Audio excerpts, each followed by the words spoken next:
It was leaking right between the head and the block. So I'm hoping there's no damage to the head. That'd really suck. Hello everybody, Blue Dooley on intro number 3, maybe 4 for this video. What happened was, a couple of weeks ago, the engine blew the head gasket. And I thought, and a couple other people agreed with me, that since I used the new gasket to cycle the head studs, that might have damaged it, and it just took a little while for it to show up. So James and I pulled the head, and I got a little bit of footage of that we'll put in here. Well, when I got it all back together, I didn't get a push rod seated correctly, so that bent the push rod. And then after fixing that, I got the truck started, warmed up a little bit, drove it around for maybe 20 minutes, and when I came back to the house, it had blown probably 3 or 4 gallons of coolant out the overflow. I was kind of frustrated, so I didn't mess with it anymore. Well, when I went out a day or two later and took the radiator cap off, the coolant system still had compression, like air pressure in it. So when I popped that off, it actually let out a fairly significant amount of air. So fired the truck up, looked down in the radiator, sure enough it was getting bubbles in it. So the head gasket was blown, or in worst case scenario, the head's cracked.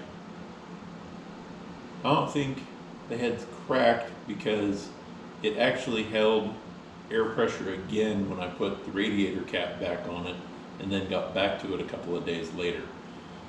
I'm doing what I should have done the first time I took everything apart. I'm going to take the head to a machine shop, and after looking at the block, I don't know if maybe when I clean the block up, I put little divots in it with the die grinder and a pad when I was just cleaning gasket stuff off. I thought I'd been really careful, but 1 or 2 thousandths is enough that it might have created just enough space that the gasket won't seal properly. So I'm going to finish. But here's where the head's at right now. As you can see, my workbench is still quite a bit of a mess. So I need to pop the injectors out. These are the stock injectors. As after advancing the timing, when I had the timing wrong, the truck started hazing a lot at idle. It'd clear up under throttle. So one or more of the injectors I had, for whatever reason, just started leaking, or one of them cracked. So I put the stock injectors in. I got the truck fired up, and that cut the haze significantly. I think this intake valve was sticking a little bit, or actually the push rod wasn't opening fully. So I'm going to look into that. So I think that little bit of haze was just from that not working properly. But they're going to mag flux the head, clean it, well, they'll surface it, make sure it's nice and smooth, then clean it. And it's only going to be, I think he said, around $250 to have it fluxed, machined, checked over, made sure it's 100% ready to go.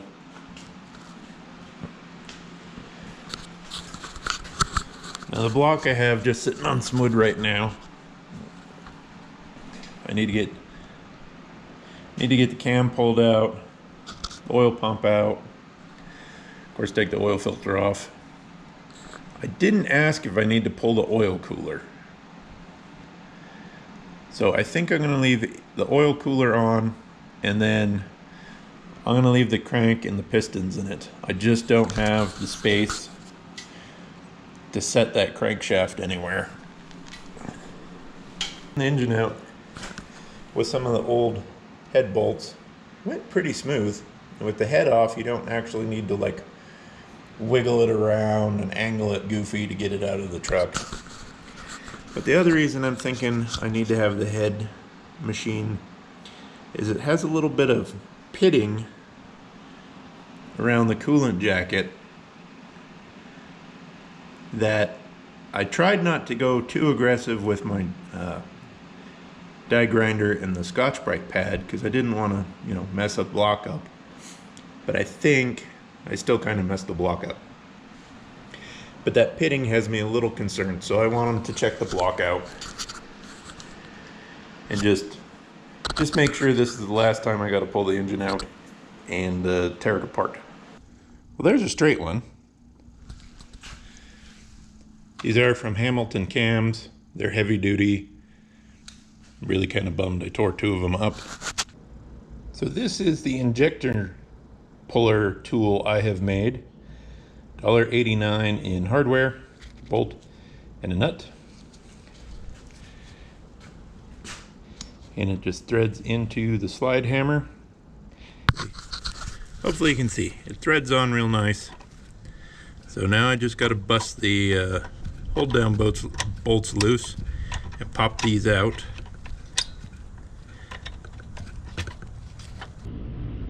Good times.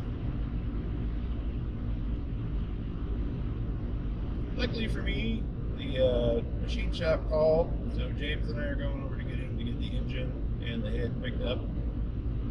He said the head was twisted pretty bad. He had to take 15 thousandths out of that, and then the block was just a simple 6,000 shave to get a little bit of the pitting out that you've seen in the other clip. And I appreciate James being able to drop everything and run over to the middle of nowhere to help me get an engine. Woohoo, best buddies! Best buddies.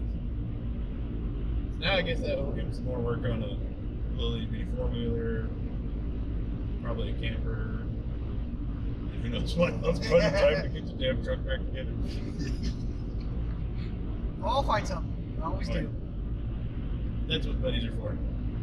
And you don't really realize how much you need a truck until you don't have a truck and need a truck to move truck parts around. So that's been a pain in the house. But Wood River Machine is where we're going up in Gooding, and he managed to sneak me in because another customer unfortunately had a set of heads that were cracked. So he managed to sneak mine in, and I'm super appreciative of that. So we'll catch back up once we get the engine back and then load it up in the back, and we'll see what he did. So. Alright, got the engine sitting on some wood blocks. The machine shop took 6 thousandths off the top of the block. There was, not on every one, but there was some pitting pretty bad around these coolant line or holes. So this is, I should have done this when we had it apart the first time. I should have just taken the truck, the block in, had it checked, as well as the head. Of course, he took all the paint off when he hot tanked it, so I will need to finish cleaning up a little bit of the RTV, scuff off a little bit of the surface rust, repaint it. That's no big deal. But yeah, 6 thousandths off the block. And then the head,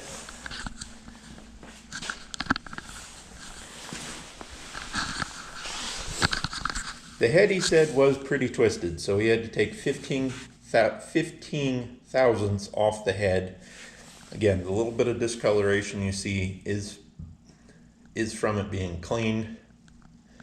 I'll repaint everything, and it'll be good to go. Of course, I got to get my sensors back in it. And they also mag flux the head, so there are no, I know for 100% certain there are no cracks in this head. He said he was actually surprised that this is the original head and it doesn't have cracks in it, especially considering how twisted it was. But now that it's flat, the block is flat, we can figure out how much thicker of a head gasket I need, get that ordered, and then hopefully get this engine back in the truck for the last time and leave it in it. Those tappets are a lot easier to put in when the block's upside down. If I'd have thought about it, I'd actually put them in first and then the crankshaft. But I got them all lubed up with assembly lube, got them dropped into place, got the crankshaft put in place as well.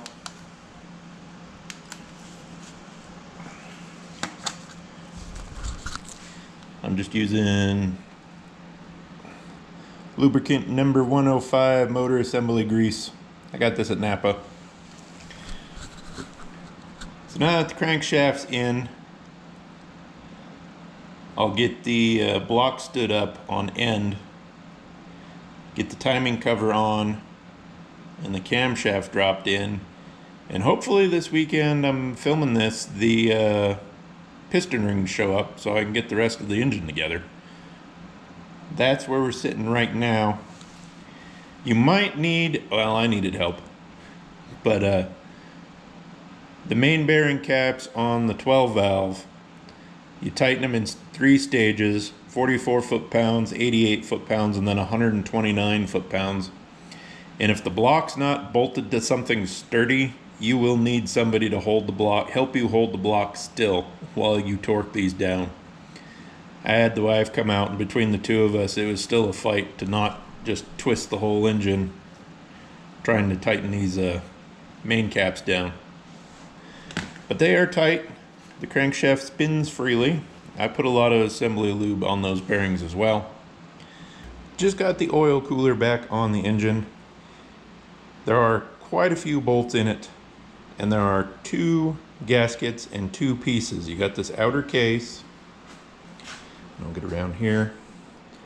The outer case, the inner part, which actually goes into the block and actually has coolant fins in it, the oil circulates through, and then another gasket. So you have outside gasket, inner gasket, block.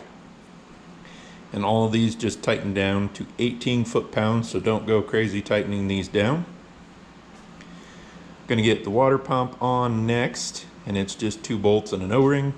Nothing complicated there. I got a little bit of mess to clean up still.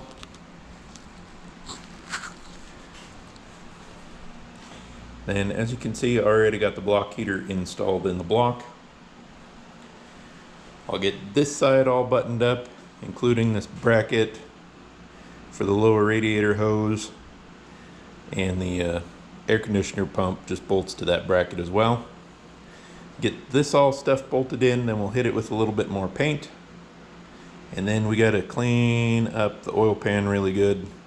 I got a new gasket for it. So those are the next steps where we're at. So I have piston number 2 sitting in the vise.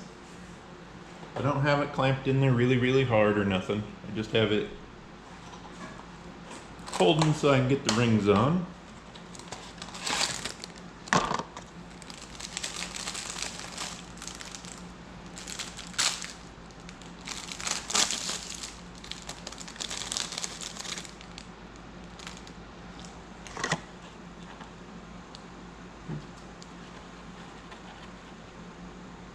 So there's the part number. 1 cylinder at a time for per kit. You have a chrome ring, which is the top, dark ring, which is intermediate, and then the split ring with the spring in it is your oil ring. And then, let's see here. The spring actually has a little wire in it, which can help you get the piston rings into place. The oiler is the easiest one, or the oil control ring is the easier of them to get in. So snap that back in there.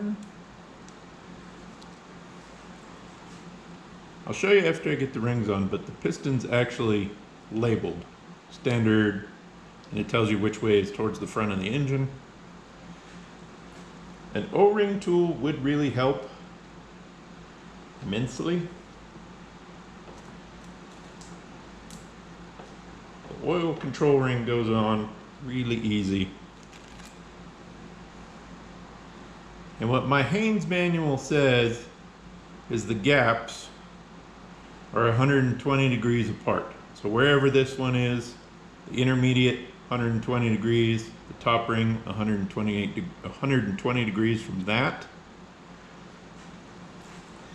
I actually am just using some snap ring pliers I have to help me get the rings into place. I'm not sure how well it's going to show up, but there is a bit of a bevel on the inside.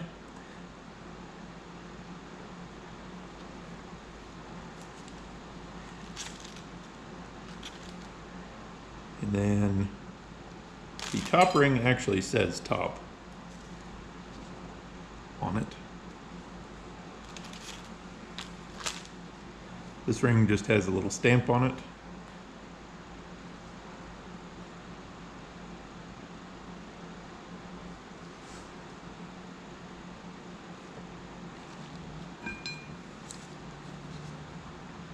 This isn't ideal.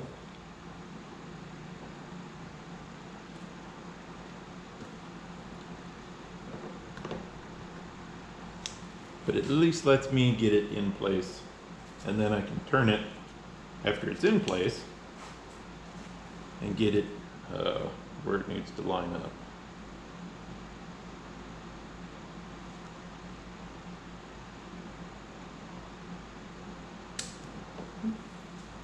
And they just don't quite go big enough. So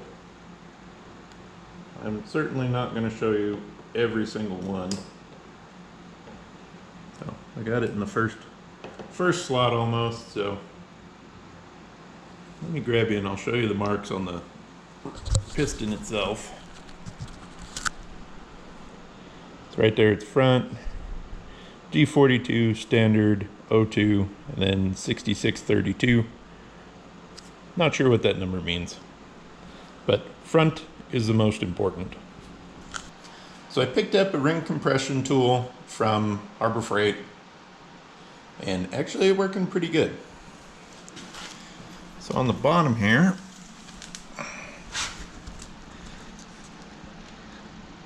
I have a cloth washcloth over the crankshaft to protect it while I tap the piston into place, just to keep from scratching that crankshaft up.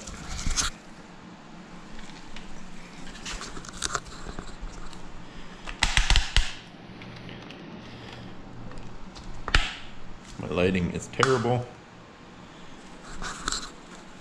Yeah, all you can see pretty much is a black hole.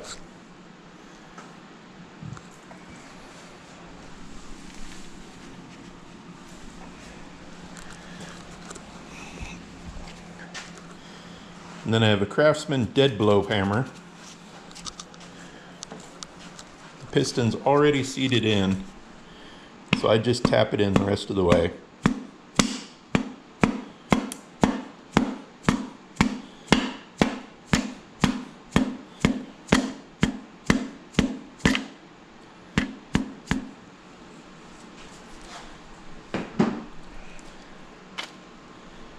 And there you go.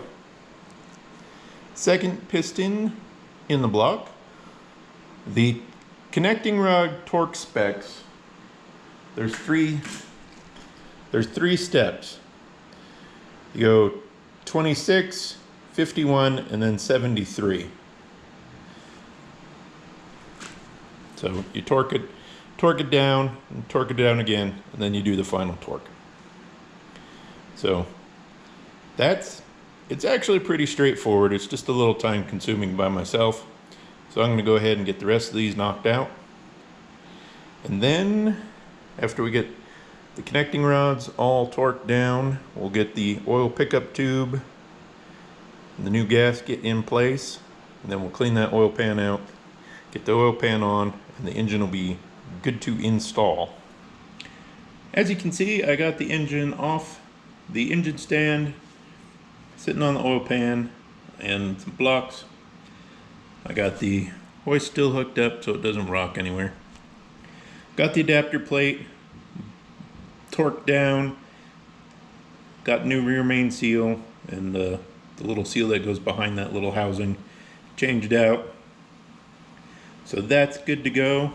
Get the flywheel bolted on, and then tomorrow it'll be time to put it into the truck. So we're making pretty good progress right now. I am sort of tempted to put the engine together, completely together before I put it in the truck. But it was just so easy to take it out by taking the head off and then pulling the block out. I kind of think I'm sticking with that route. Put the block in, then get the head on. I'll have to readjust all my valve lash after I get it the head torqued down. So I'll have to redo that. That's okay. So here we are Sunday. It's foggy, chilly, 28 degrees. We got the engine bolted loosely to the transmission. We're getting ready to torque it all down, and then we'll get the engine mounts on it. After we get that done, we'll get the head on, hopefully get it all torqued down and the valve lash set, and then we'll see where we're at then. But this is definitely the easier way to do this. Pull the head and then pull the engine out, because it leaves you plenty of room underneath the firewall to just lift the engine out without doing anything goofy. I'm kind of glad that we did everything in one shot the first time we did this, just to kind of show you can, but boy, doing it this way is a lot easier. This is where we got to on Sunday. It's now Monday the 2nd. Thankfully a lot clearer, but starting out a bit chillier. The head's not bolted on. I just had 2 nuts on it just to kind of keep it flat. The head gasket, when it was mailed to me, got a little bit of a bow in it. So we just got the head set down on it, lined up with the dowels, and didn't really torque anything down to just kind of make sure this head gasket got flattened out and was sitting properly. So I'm going to take the 2 nuts off, and then I'll come in here. I'll get my push rods installed, the rocker arm blocks installed, and then I can torque the head down. Cut back outside. I have the cover off still, so I can actually see the push rods and make sure all of them get in the correct spot, so I don't bend another one.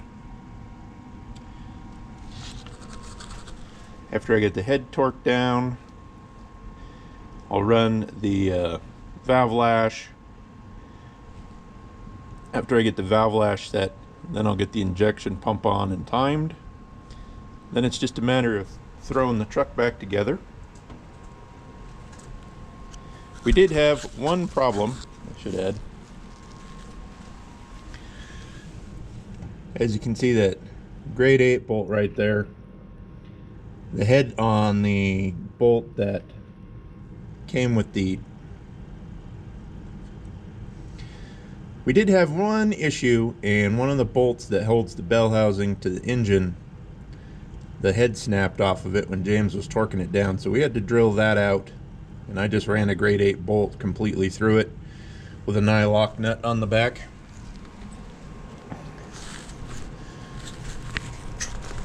So I'm hoping that's my only issue, is that one broken bolt. But I'm gonna get this torqued down, and then we'll catch you up, because time lapse at torquing and head bolts isn't that interesting to me, at least. I got the head torqued down. I did it in 3 stages. I torqued them down to 50 foot-pounds, tidied up some stuff, came back, tightened them down to 100 foot-pounds, went and did something else, and then I did 125 foot-pounds final torque on all of them. So what I'm going to do now is work on this side of the engine. I got my grounds bolted back in. I'm getting ready to put the turbocharger back on.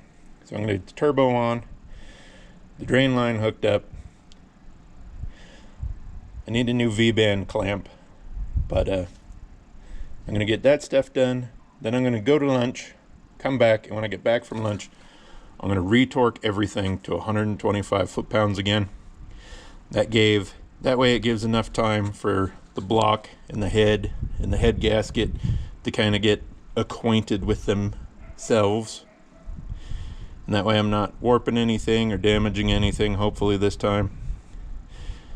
But that was suggested to me by an engine builder, is after I torqued them down, leave them sit for a little while, like a half hour, 45 minutes, then come back, retorque, give them a final torque, and that should be good and not damage the head gasket.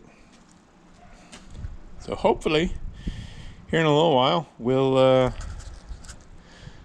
I'm hoping to get it started before it's dark, because the wife really kind of wants her Jeep back and I hate driving the Jeep. Got the harmonic balancer on so I can time the engine. That way I can get that timing magnet on there. I have the camshaft gear. I got the pin pushed in. So we're at stock timing right now. I need to get the push rod cover installed and sealed up. I got the overhead ran. Had to adjust every single one of them. Next, I'll get the power steering pump and the vacuum pump installed. Get all those bolts tightened in. Then we'll get the injection pump on. We're going to have to back the crank off 4 degrees from where it's at right now. So I'm going to time the injection pump to 18 degrees advanced, because that's what Dynamite Diesel Performance suggests for these stage 2 injectors. Once the pump's on, it's just a matter of bolting all the stuff to it, filling it up with fluids, and hopefully we can get her started tonight. Kind of glad I didn't try to film getting this injection pump in, because it was a pain in the ass. But it is in there. And the 2 nuts, I don't know if we're going to be able to see them, but there's a nut right here and there's one closer to the block. If you loosen this return line here with a single wobble on a socket and an extension, you can get in here and tighten these 2 down. So I need to put the adjustable fuel return line valve back in, tighten it down. Then there's an oil line I need to get hooked up, the return fuel line to hook up. This little intake port goes to the back of the air fuel control on the pump, and then I'll be able to turn the motor, time it, put the timing gear in, and finally hopefully start getting this thing bolted back together. I am running out of daylight though, and it's going to start getting really cold really fast. Ready to time the pump. What I did this time is I just used one of the crankshaft sensor bolts. They're a little longer, and I put the timing pin in this gear. So right now I know that the engine's at stock timing. I've pulled that pin out. So what I'm going to do is retard the crank a little bit, and on DDP's website for stage 2 injectors, they actually recommend 18 to 20 degrees of timing. So we're going to bump it up to 18 degrees. Then we can get the gear set on, and I can finally finish buttoning this up. Also still need to get the vacuum pump and the power steering pump mounted up, timing cover on. That's where we're at right now. Is I'm just going to turn that crank enough to line the bolt, center of the bolt up with the 18 degree mark. Then I can take the harmonic balancer off again and then get the engine finished back together. I got pretty much the entire passenger side on. All the hoses are in place. The starters, the cable to the starter is wired up, but it's not hooked up to the battery. Got the alternator on, oil filter, filled it up with oil. Got the turbo on, all hooked up. So it's pretty much just the front of the engine And this side of the engine I need to tidy up. And then radiator intercooler.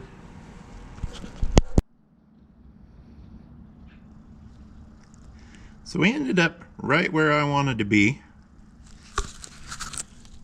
Torqued this down to 144 foot-pounds. And my paint mark is still pretty much straight up and down, so I know the shaft didn't twist it all a little bit. So now I can get the timing plug out and get the front cover on the engine. There is a timing mark here on the cam gear itself that I think might line up with a different application gear. So I lined it up with the JX this time around. So I'm going to put a paint mark on the gear above the nut. And the nut almost lined up perfectly again. So I'm going to put a little paint mark here. That way if I ever am curious, I can just take that oil fill tube off and at a glance see if the shaft turned on the gear or if the gear slipped on the shaft at all. Might not be necessary as tight as I got this, but kind of want just a quick reference. So now we can finally start final assembly on the engine, hopefully for the third time, knock on wood. I got a cross member that this will be the final time. So I'm gonna get to work. I'm not gonna bore you with too many details from now on. I'm just gonna get it together. So this is the T-fitting. I kept tightening it down and it kept leaking. So I got it out. And as you can see, the threads on this, it got cross-threaded. So it would never tighten enough to not leak. So I'm gonna have to go to Napa and get this fitting, and I'm gonna replace this one too, just so I don't have to worry about it. Because this is in the block between the injection pump and the vacuum pump. And I can't get my hands in there at all to get to these. So it's a royal pain in the butt. Hopefully just this, and then that broken bolt on the transmission bell housing that we had to drill out. Hopefully them two, fingers crossed, the only problems we got this time around.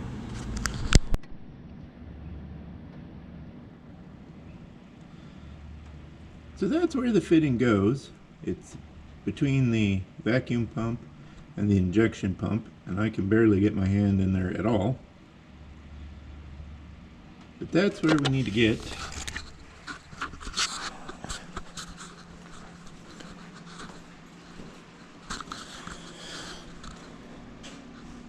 This new T-fitting. Take them apart. So we need to get this little fitting in the block, and then this T-fitting goes on there. Then all we got to do is put the hoses back on it. The other one's still connected to the injection pump. And hopefully, fingers crossed, that's the last problem we have with the truck. We can get the bumper put back on it, tie everything up, and get the straps off the springs. Hopefully go drive it today. It's sunny. It's like 30-something degrees outside right now, so I'm not going to try to film this process because you're not going to be able to see anything, and there isn't enough room for my hand, let alone the camera and my hand.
Bit of smoke, but it might be because the engine's cold. Usually Usually has a little bit of cold smoke, but it's idling pretty good.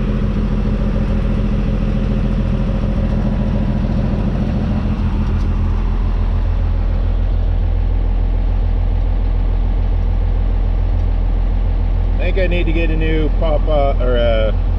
pressure regulator valve on the injection pump. We're over 40 psi oil, idling right where we need to be, charge right where we need to be. Exhaust temp's right at 300 right now.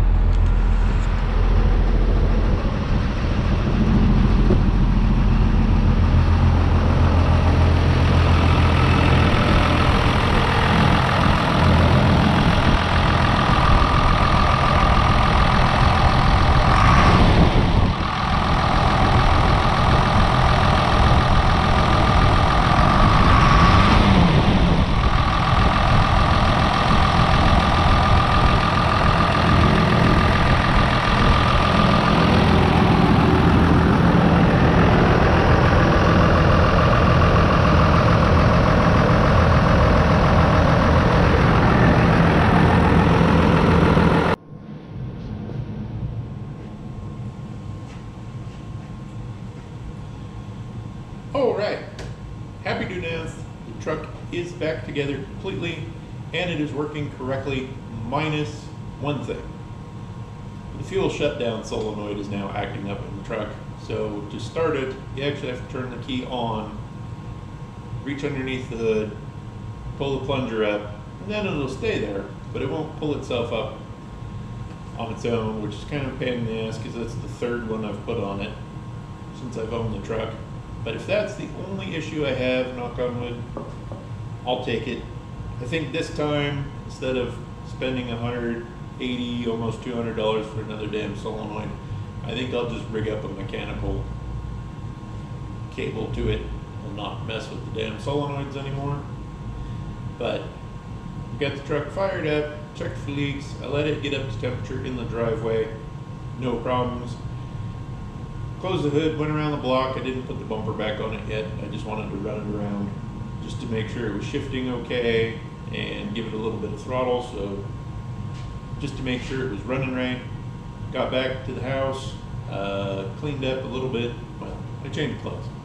As you can see, the workbench is still a fucking mess, but the truck is now 100% back together, minus that one fuel shutdown solenoid issue.